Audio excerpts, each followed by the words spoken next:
تذكر يوما كنت تعانق دمعة الفكر تناجي الله في صبر السلام علیکم ورحمۃ اللہ وبرکاتہ۔ فلسطین میں جاری خون ریز حملوں کو فوراً روکا جائے، صدر جمعیت علماء ہند مولانا محمود اسد مدنی کی عالمی برادری سے اپیل۔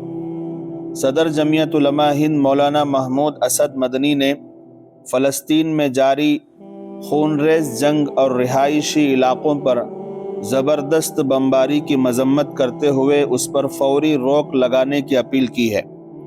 مولانا مدنی نے عالمی طاقتوں، اقوام متحدہ کی سلامتی کونسل اور ورلڈ مسلم لیگ وغیرہ سے بلا تاخیر مداخلت اور عملی اقدام کا مطالبہ کیا ہے۔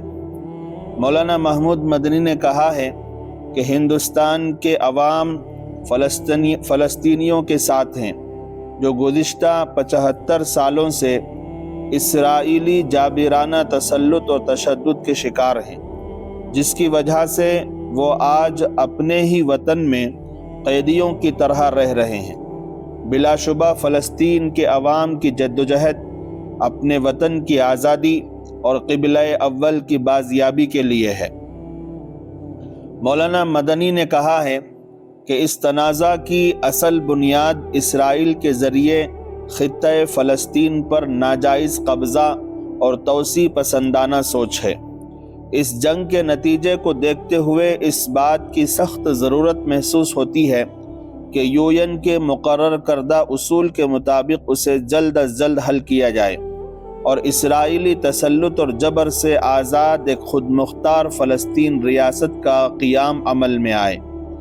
مولانا مدنی نے بھارت میں میڈیا کے ذریعے موجودہ جنگ کی شرمناک رپورٹنگ اور اپنے حقوق کی بازیابی کے لیے لڑنے والی قوم کو دہشت گرد بتانے پر تشویش اور ناراضگی کا اظہار کیا ہے اور کہا ہے کہ ملک کے معمار بالخصوص مہاتما گاندھی، پنڈت نہرو اور سابق وزیر اعظم اٹل بہاری واجپئی وغیرہ نے ہمیشہ فلسطینی کاز کی حمایت کی ہے۔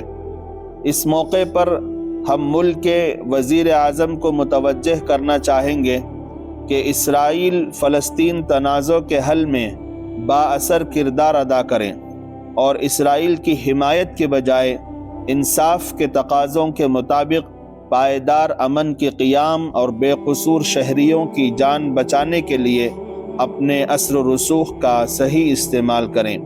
اسی میں ہمارے ملک کا مفاد ہے اور انسانیت کے تئیں یہی ہمارا فرض ہے۔ تمام مسلمانوں سے گزارش ہے فلسطین کے مسلمانوں کے حق میں خوب دعاؤں کا اہتمام فرمائیں۔